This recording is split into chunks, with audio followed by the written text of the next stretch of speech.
distribuidos, que lo habíamos funciones, y a través de estos diccionarios de distribución determinábamos quién era el dúo almacenado en el diccionario, IP y actitud, si es que nosotros no podíamos resolver la pregunta que algún cliente conectado a la red nos hacía. Entonces lo que vamos a hacer es terminar de platicar el concepto de qué pasa cuando lo que distribuyo no son funciones, sino son datos. Y a través de estructuras distribuidas, que vamos a trabajar básicamente con distribución de particiones horizontales, qué es lo que me recomienda o qué es lo que la teoría me dice que debo de almacenar como parte de la información en estos nodos, para saber en algún momento si una consulta que me llegue la puedo resolver yo o se puede resolver en algún nodo adicional, o definitivamente no se puede resolver porque están solicitando un atributo que no pertenece al esquema que fue particionado. Entonces, para eso voy a compartir la pantalla para recordar algunos aspectos.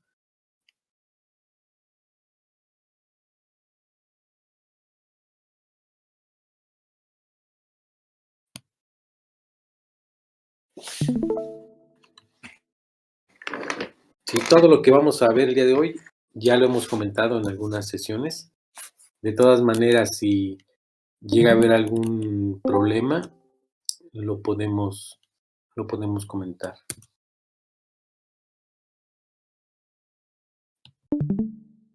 Sí, se supone que cuando hablamos de bases de datos distribuidas, en general, ¿alguien puede decirme qué tipos de fragmentación existen? Vertical, horizontal y mixta. Ok, gracias. Entonces, básicamente tenemos en esquemas de bases de datos distribuidas, podemos tener tres tipos de fragmentos. Perdón, tres tipos de particiones. Particiones horizontales, particiones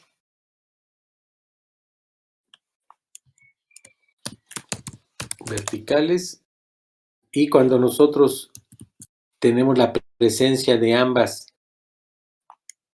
fragmentaciones, tenemos una fragmentación mixta. ¿Sí? Todos estos elementos horizontales, verticales y mixtos trabajan originalmente sobre esquemas relacionales, o sea, sobre tablas. Entonces, básicamente, para poder trabajar con esto, lo que se toma en cuenta es una estructura de una tabla. Entonces, en una estructura de una tabla, lo que yo voy a tener es elementos verticales que determinan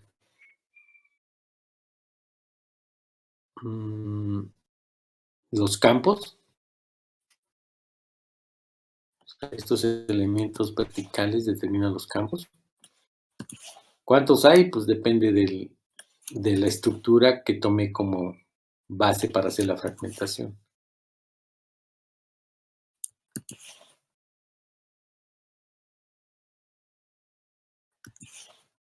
Entonces tengo estos elementos, pero también tengo estructuras horizontales, y las estructuras horizontales representan los registros dentro de cada una de estas tablas.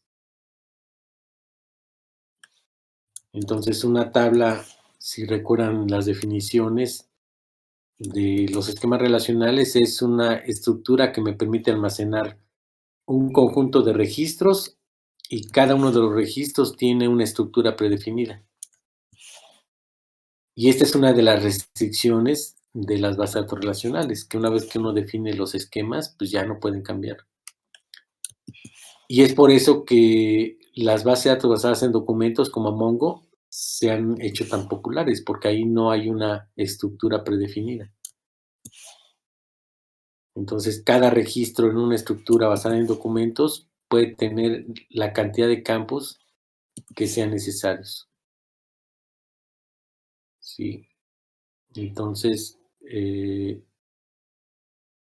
yo puedo tener algo así. Yo puedo tener algo así. Esta es una tabla. Entonces, estos fragmentos se refieren a la forma en la que se divide una tabla. Si yo digo que tengo fragmentación horizontal, entonces lo que estoy estableciendo es que estos elementos, o sea, la tabla como tal, se va a dividir. Voy a etiquetar aquí por colores. Por ejemplo, el primer fragmento van a ser los que están en color rojo.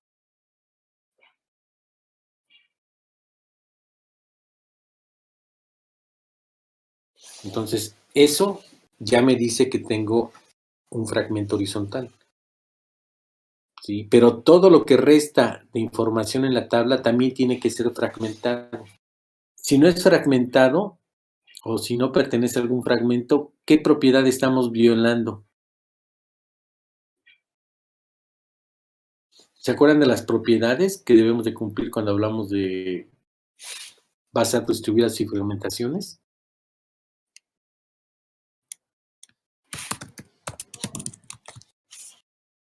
¿Alguien se acuerda de algunas propiedades? Yo recuerdo la transparencia, que es cuando el cliente no se da cuenta que la base está distribuida, ¿no? Ajá. Esa es una propiedad funcional. Entonces, y de hecho es la que más hemos comentado. Cuando yo estoy ya en el ambiente distribuido y el cliente quiere hacer consultas, pues el cliente las hace y no se imagina que hay una fragmentación o hay una separación de la información. Entonces, para el cliente es transparente, por eso se le llama transparencia de la distribución. Gracias, Dani. ¿Se acuerdan de esta? Completitud.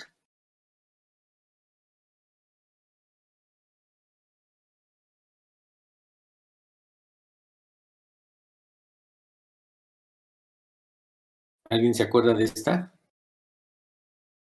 La completitud dice que la suma de los fragmentos, lo voy a poner así, es igual a la tabla.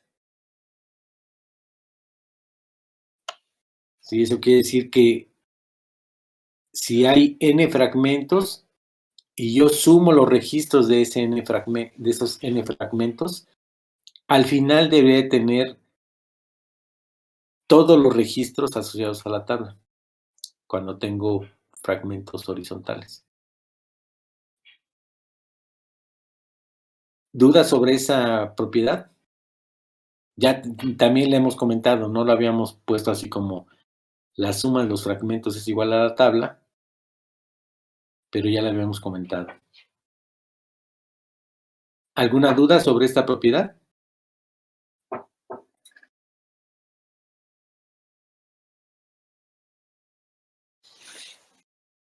Permítanme un momento. Tráete una silla y que sientas aquí. Sí, pero ya no sé. Pues ponte a revisar. Ya me aburrí. ¿Cómo te vas a aburrir? Permítame. ¿Alguna duda o comentario sobre sobre esta propiedad, la de completitud?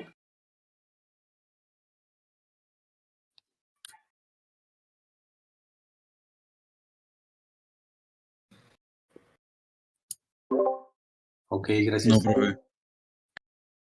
Entonces vamos a suponer que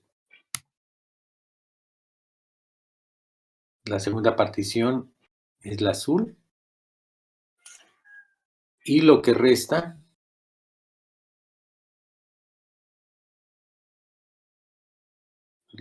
sería una verde.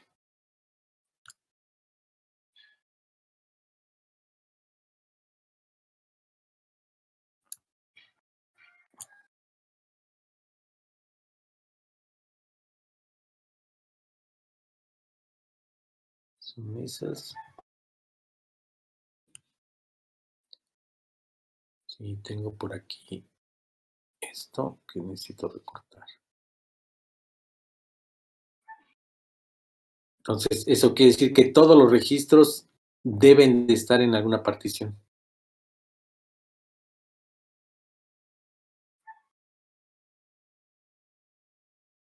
A veces, por seguridad, puede ser que una misma partición se coloque en 2 ubicaciones diferentes.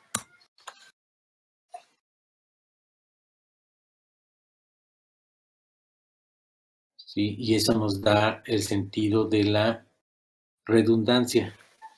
Por ejemplo, ¿qué es lo que hace Spark? ¿Qué es lo que hace? O sea, Spark lo que hace es, una vez que ustedes cargan la estructura en un RDD, el RDD internamente se fragmenta.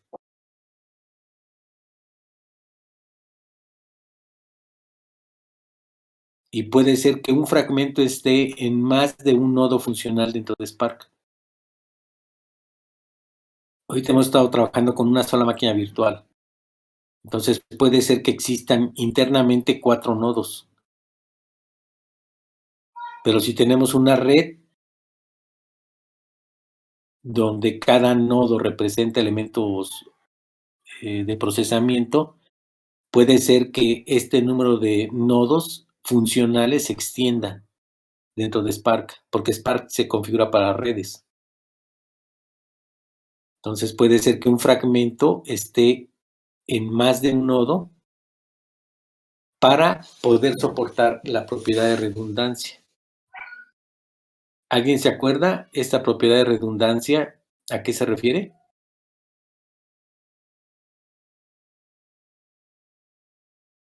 ¿Para qué sirve la redundancia? Como para los datos como repetidos, ¿no, profesor? Ajá, se refiere a que tenemos datos repetidos y si nosotros perdemos la conexión con un nodo que tiene esos datos, sabemos que esos mismos datos están en algún otro lado. Y si se cae el otro nodo, pues sabemos que existe otra repetición. Y eso tiene que ver mucho con el concepto de RAID, que tienen algunas configuraciones de clústeres de discos. No sé si alguien ha escuchado el concepto de RAID. Bueno, sí lo hemos escuchado para el insecticida, pero RAID, cuando dicen RAID 4. ¿Alguien ha escuchado esto?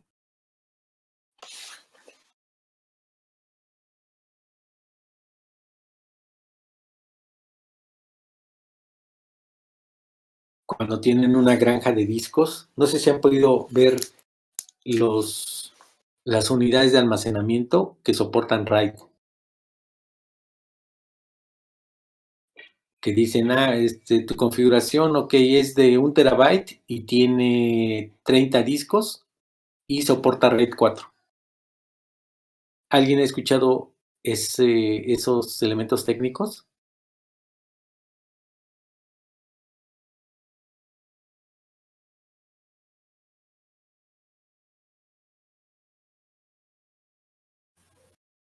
No, profe. Ok, imagínense que ustedes tienen, que estamos administrando una base de datos de negocios,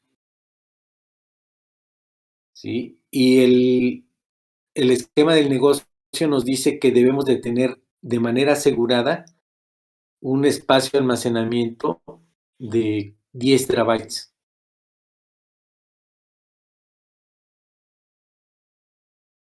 y esa seguridad debe ser de tipo RAID 4. Entonces, cuando son este tipo de características de RAID, generalmente no se compra un disco de 10 terabytes. Porque si se daña el disco físicamente, que es muy común, pues perdemos toda la información. Entonces, si solo tenemos un disco, tenemos un RAID 0. Porque el RAID determina la redundancia que se establece en los datos, de manera que si se van dañando físicamente discos, nosotros todavía podemos acceder a la información. Entonces, si por ejemplo tenemos una unidad de almacenamiento de 10 terabytes con RAID 4 y tenemos 20 discos, cuando dice RAID 4, quiere decir que pueden fallar 4 unidades de disco y aún tenemos toda la información, no tenemos pérdida de información. Entonces, para que no tengamos pérdida de información, lo que se hace es fragmentar los 10 terabytes, se hacen pequeños, técnicamente les llaman chunks, así como pedazos o trozos. Son chunks y cada uno de esos chunks, de manera aleatoria, se distribuyen en estos 20 discos. Pero esta aleatoriedad nos permite que si 4 discos se dañan, aseguramos que nosotros 16 todavía tenemos todos los elementos para volver a armar nuestro espacio de 10 terabytes.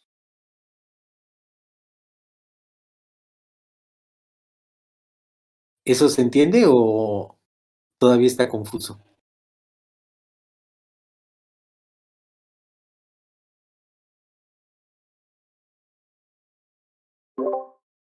¿Lo puede repetir, profe?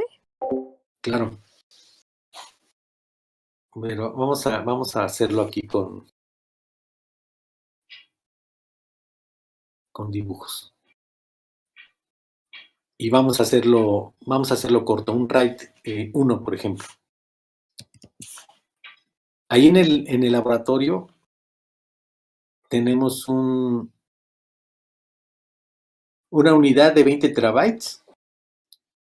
La unidad tiene, a ver, tiene 16 discos y es un RAID 3. Entonces, eso quiere decir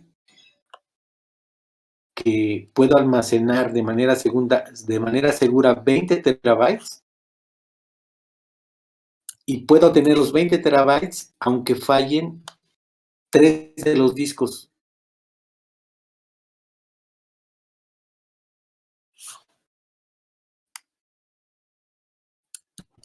Y lo puedo hacer por el esquema de redundancia que acabamos de comentar.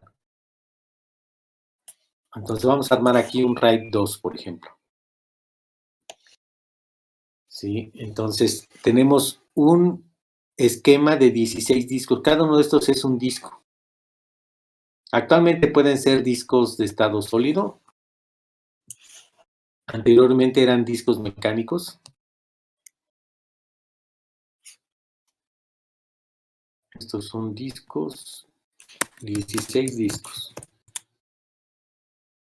¿Sí?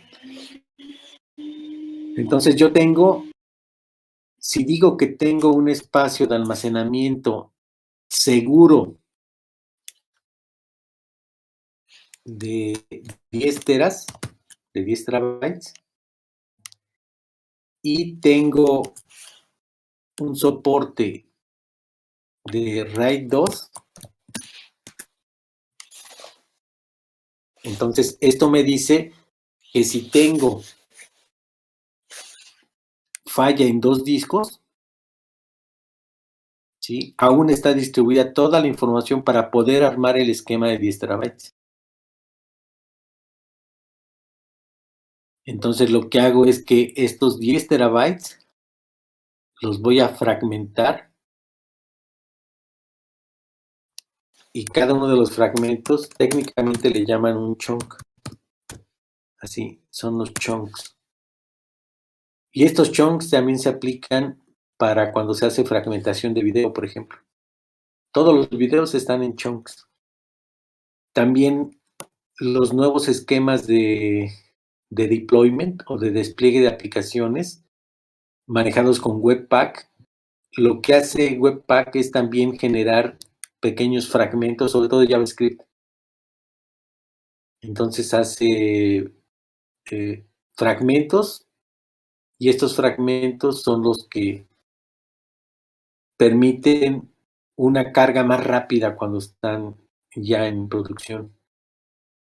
Y obviamente alguien debe de saber exactamente qué hay en cada uno de estos chunks. Entonces, estos 10 terabytes van a estar distribuidos de alguna manera en estos discos. Vamos a poner que los discos, a ver, son 16. Vamos a poner que los discos son de 2 terabytes.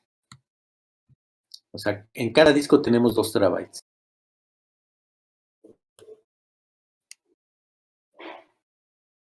Entonces, déjenme rápido.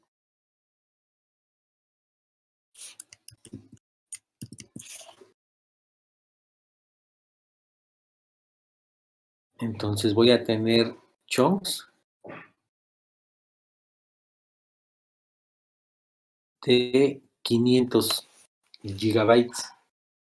O sea, en cada uno de los discos tengo pedazos de 500 gigabytes. Y esto se aplica para los 16. Y en cada uno de estos pedazos tengo información. Por ejemplo, aquí está la parte 1 de uno de los terabytes. Y tengo aquí la parte 2. Y luego puedo hacer algo similar con la parte 3 y la parte 4. Pero aquí también tengo repetida la parte 2. Y luego aquí tengo la parte 1, y aquí tengo la parte 5, y aquí tengo la parte 6, y aquí tengo la parte 3, y aquí tengo la parte 5, y aquí la parte 6, y aquí la parte 7, por ejemplo. Sí, entonces, en algún momento voy a tener cubiertos los 20 bloques que conforman los 10 terabytes, pero cada bloque está repetido. Entonces, en este caso debe estar repetido. ¿Cuántas veces? Si digo que pueden morirse 2 discos y puedo tener todavía los 10 terabytes, ¿cuántas veces debo de repetir cada uno de estos bloques, cada chunks rojo? ¿Cuántas veces debería yo de duplicarlo?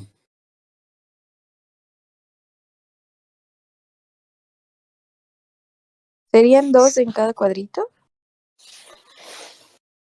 Serían, si tuviera 2, por ejemplo, vamos a poner que vamos a referirnos al bloque 3. Aquí está el bloque 3 y aquí está el bloque 3. Si estos 2 discos fallan,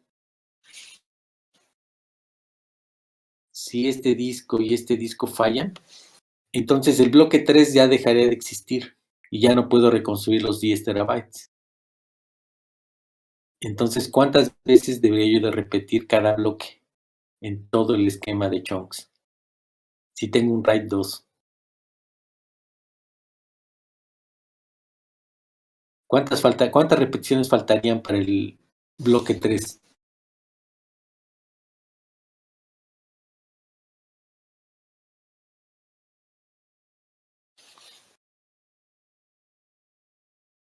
¿Alguna idea?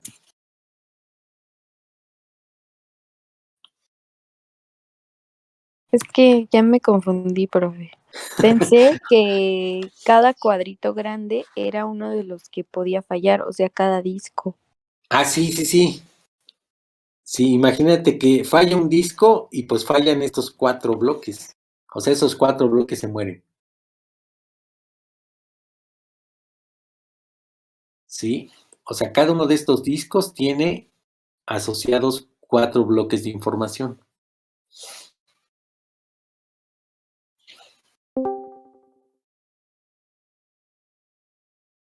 Entonces, lo que estoy preguntando ahorita es, ok, yo ya vi que se están repitiendo, hay bloques repetidos. Y los estoy repitiendo porque estoy diciendo que estoy dando un soporte de write, o sea, de redundancia. Entonces, si digo que tengo un soporte para pérdida física de 2 discos, o sea, yo voy a perder 2 discos. Estos 2 pueden morirse. O puede ser este y puede ser este, los que dejen de funcionar. Entonces, para poder soportar esta característica de falla de 2 discos físicos, ¿cuántas veces al menos debería yo de repetir cada uno de estos bloques pequeños?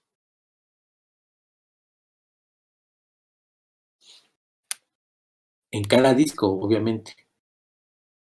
Porque si repito aquí 3 veces el 1 y el disco se va, pues se van los 3 bloques y me quedo sin ese bloque 1 para armar la estructura completa de los 20 bloques que conformarían los 10 terabytes. Si ahorita dijimos que íbamos a considerar que cada uno de estos discos era de 2 terabytes. Entonces, en total tendríamos algo así como 16 terabytes. No, 32 terabytes.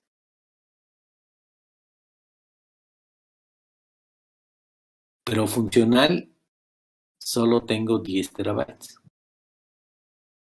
¿Sí se entiende lo que estoy explicando o ya los confundí completamente?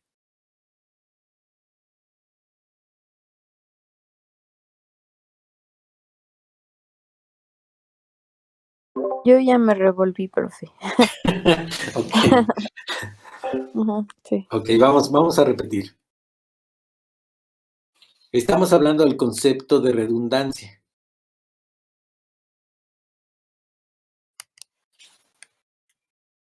Sí, redundancia. Y comenté que el concepto de redundancia se aplica porque a veces un fragmento, hablando de base de datos, puede ser repetido en más de un nodo. ¿Cuál es la idea de que un fragmento esté en más de un nodo?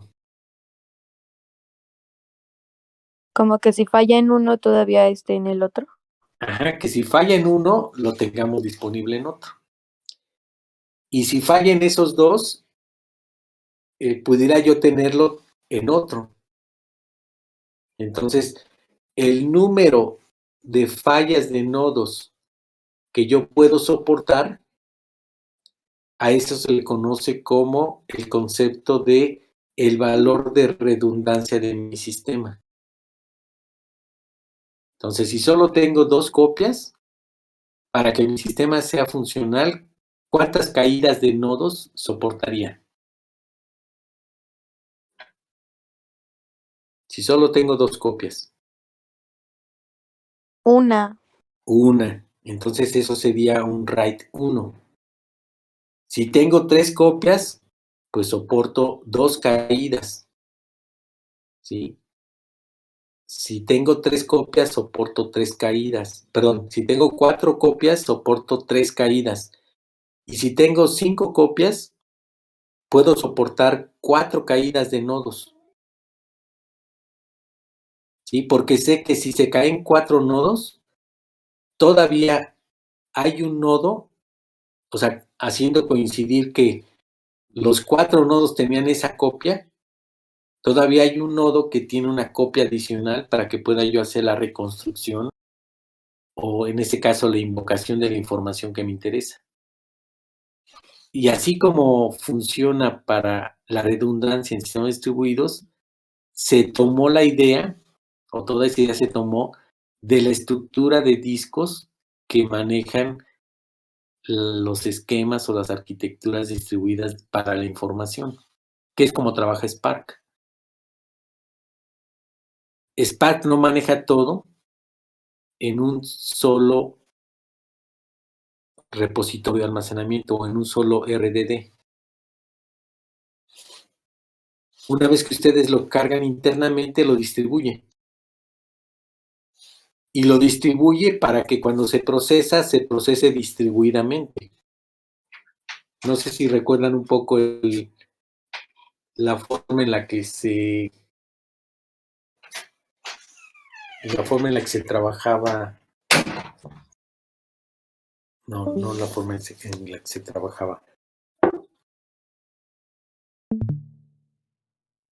El concepto de diccionario y distribución de Spark, que comentamos que era muy parecido a lo que habíamos estado trabajando. Entonces, cuando nosotros tenemos, este es un espacio de almacenamiento, todo este es un espacio de almacenamiento. Si yo quisiera soportar redundancia para pérdida física de discos, pues lo que necesito hacer es que mi información la voy a segmentar y la voy a repartir en todos los discos.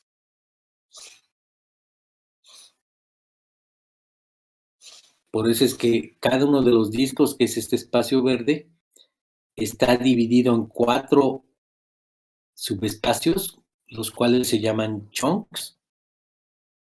Y voy a empezar a distribuir todos los elementos que conforman los 10 terabytes en estos bloques. Entonces, como quiero redundancia, pues voy a repetir. Repito, aquí está el Entonces, bloque. ¿es un RAID 4, profe? Este de aquí, Ajá, no. Por ejemplo, este, mira, ¿cuántas veces tenemos repetido el 1? 1, 3.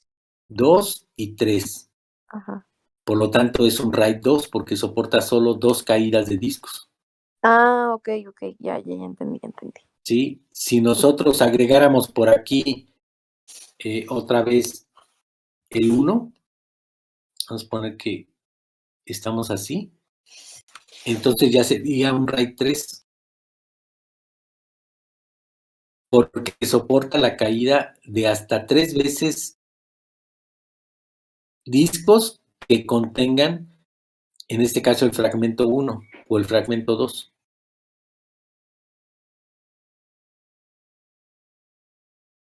¿Sí?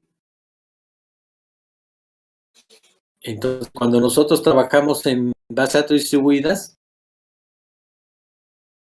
nosotros establecemos ese concepto de redundancia poniendo el fragmento horizontal en más de un nodo.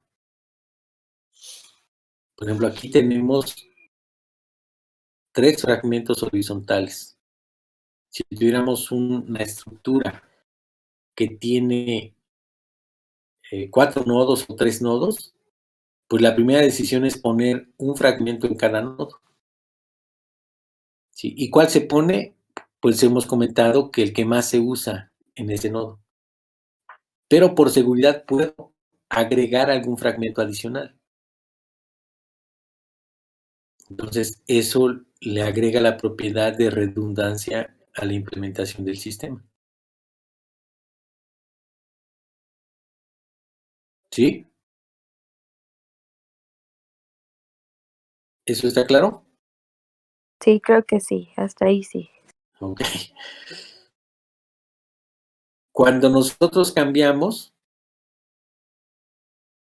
¿cómo fragmentamos aquí? O sea, cada tipo de fragmento está vinculado con una operación en base de datos. Por ejemplo, estos fragmentos horizontales se generan utilizando la cláusula where de una estructura de SQL. Entonces yo tengo asociada, cada uno de estos fragmentos tiene asociada una consulta. Esta es una consulta SQL1.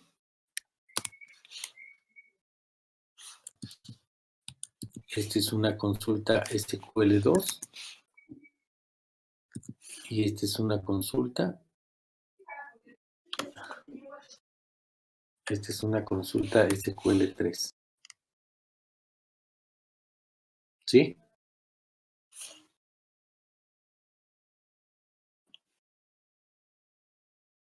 Y estas consultas generalmente van vinculadas con un conjunto muy especial de atributos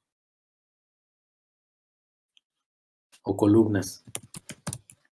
Entonces, las consultas asociadas a cada uno de estos fragmentos horizontales tienen una lista de campos. Son los campos 1, campos en general. Y son los mismos campos.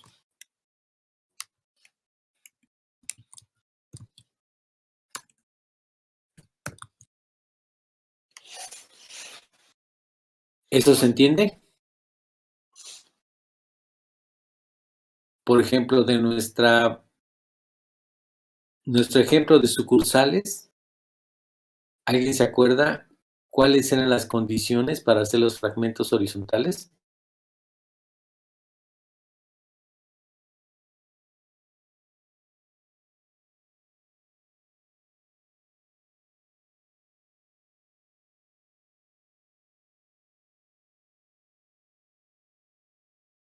¿Alguien se acuerda?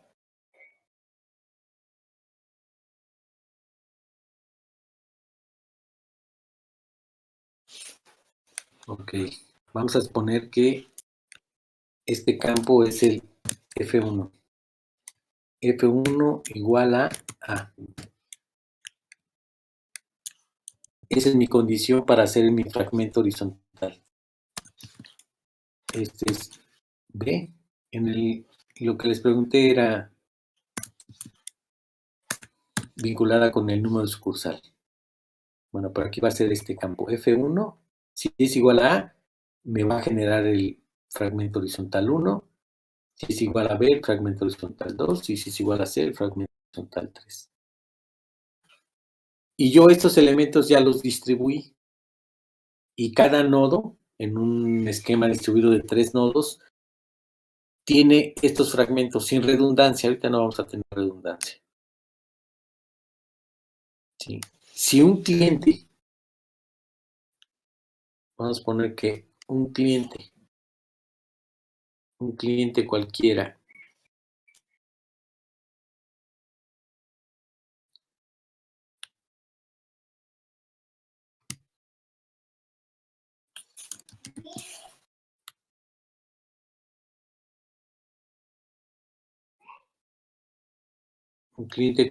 le manda la siguiente consulta, un select asterisco from tabla where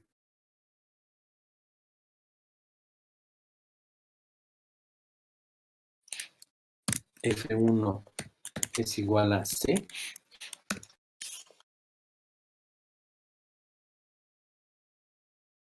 porque un cliente manda esto a un nodo.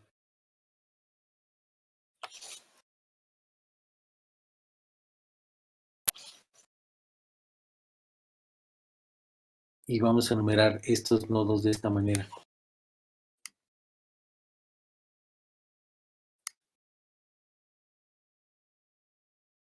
Vamos a tener aquí 3 nodos funcionales. Este es el primer nodo.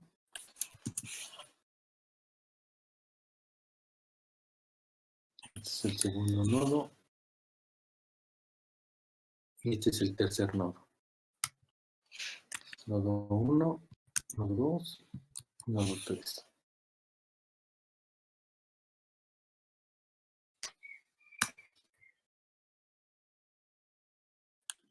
Y este nodo, este es el cliente. Voy a poner otro color. A ver si escuchan los avisos de que ya les dieron de comer a los borregos.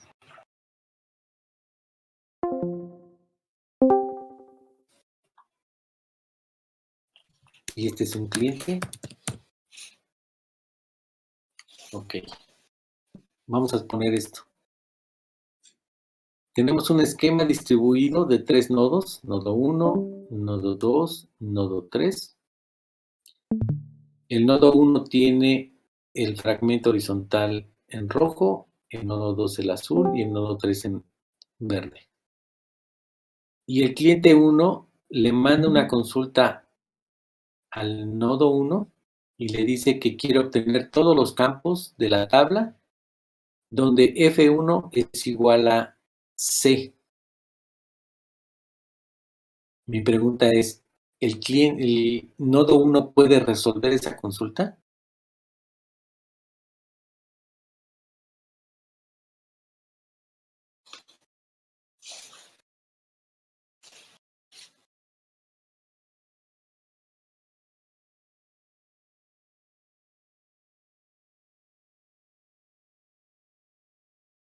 ¿Se entiende la pregunta?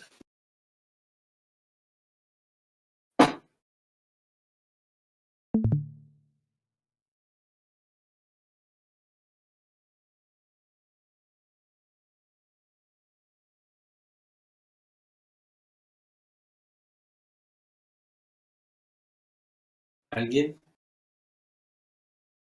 ¿O no se entiende el problema?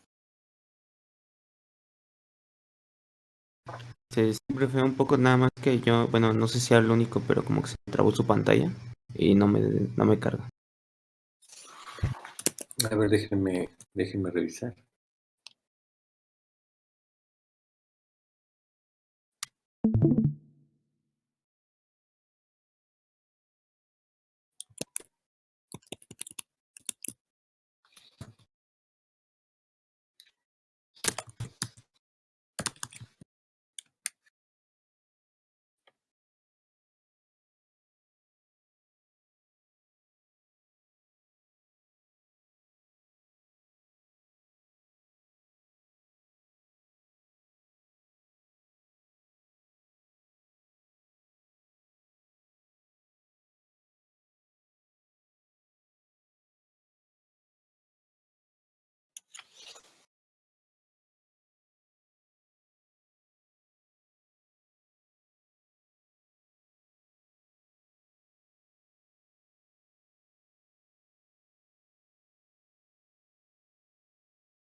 ¿Pueden ver la pantalla de draw.io?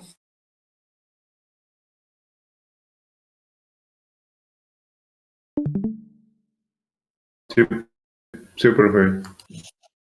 Ok.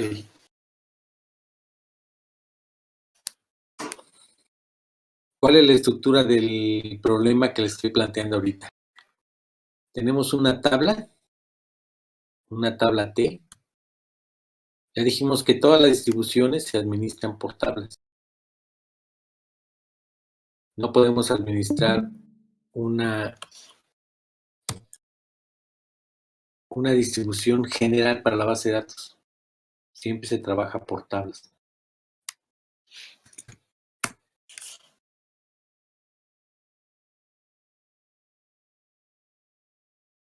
Entonces tenemos la tabla T. Voy a ponerla aquí en grande. Y para la tabla T tenemos 3 fragmentos. Que son fragmentos horizontales.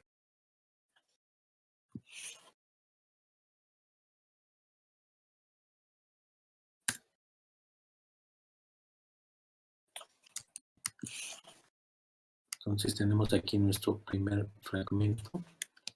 Fragmento horizontal 1.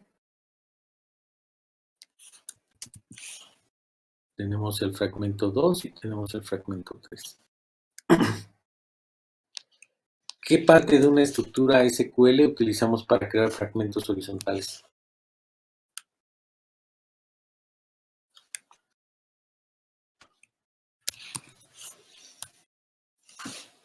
Ya dijimos que los horizontales tienen que ver con la estructura where de SQL. Perdón.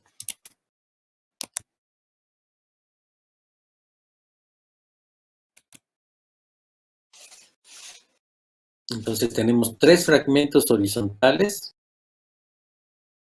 y como están asociados a una estructura where, generalmente se toma alguno de los campos para hacer esta división de la información en la tabla. ¿Sí? Entonces, ¿qué se hace? O sea, si lo vemos desde el punto de vista un poco matemático,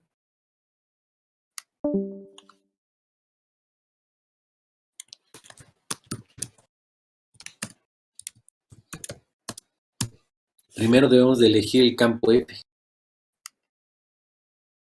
por el cual queremos hacer la partición. ¿Sí? Una vez que tenemos el campo F, calculamos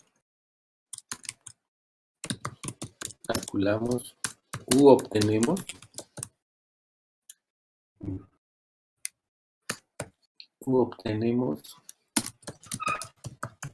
el dominio de F.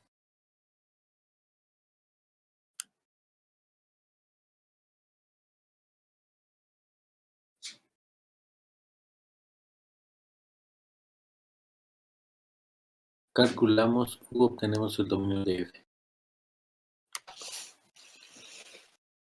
Dada una tabla en una base de datos y un campo F, ¿cómo obtenemos el dominio de ese campo F? O visto de otra manera, ¿cuál es la definición de dominio de una variable?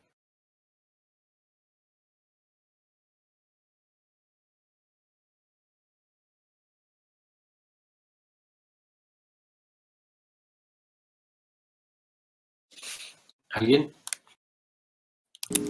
¿Serían los valores que puede tomar? Son los valores que puede tomar. Entonces, si estamos tomando, por ejemplo, aquí F1, después de hacer un análisis de la información, vimos que el dominio de F1 es igual a B y C.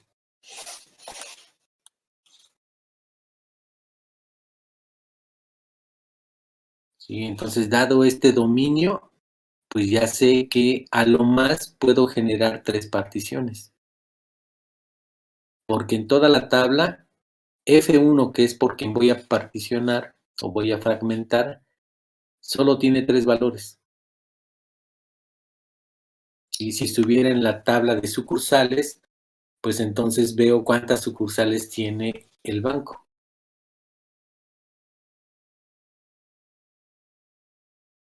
¿Sí? Si estoy trabajando con con categorías, por ejemplo, categorías de productos en una tienda, pues entonces veo cuántas categorías hay definidas.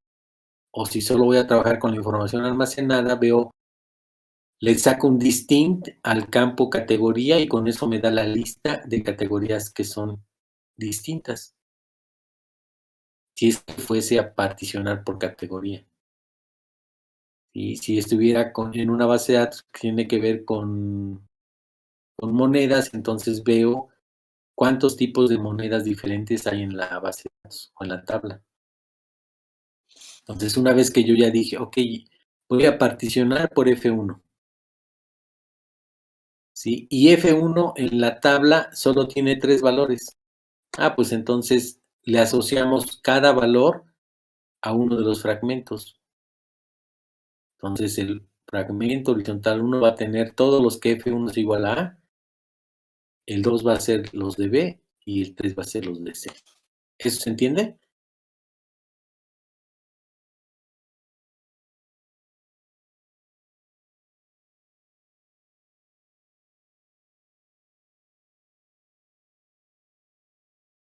¿Se entiende esta forma de obtener estos fragmentos, estos 3 fragmentos horizontales?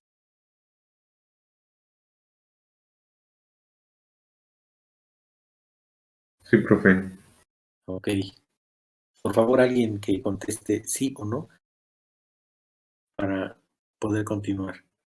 Entonces, si en un examen o en una práctica o en un cuestionario les doy una tabla y en un campo hay n valores y les digo fragmenten por ese campo y es una fragmentación horizontal, ¿qué tendrían que hacer?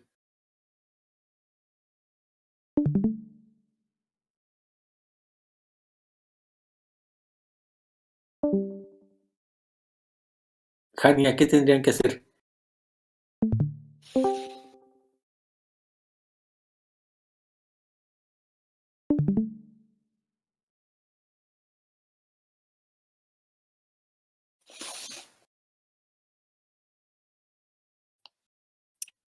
¿Alguien tiene alguna idea? Imagínense que yo les doy una tabla que tiene n campos y obviamente tiene m registros.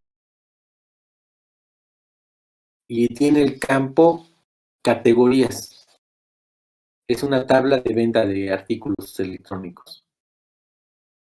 Y les digo, generen particionamiento horizontal tomando en cuenta el campo categoría. ¿Qué tendrían que hacer? Bueno, no sé, pero tiene que ver con usar la condición del where. Ajá, tienen que usar la condición del where. Entonces, primero tendrían que obtener el dominio de ese campo para saber cuántos valores diferentes de categorías hay en la tabla. Y luego, tomando el dominio, generan cada una de las particiones con la cláusula where y en la condición poniendo el campo categoría igual a cada uno de los elementos que encontraron como parte del dominio. Gracias. ¿Está claro este punto? Sí, creo que sí, profe. Ok. Entonces, cada uno de estos bloques horizontales de información es administrada por un nodo en nuestro esquema cliente-servidor. En nuestro esquema cliente-servidor.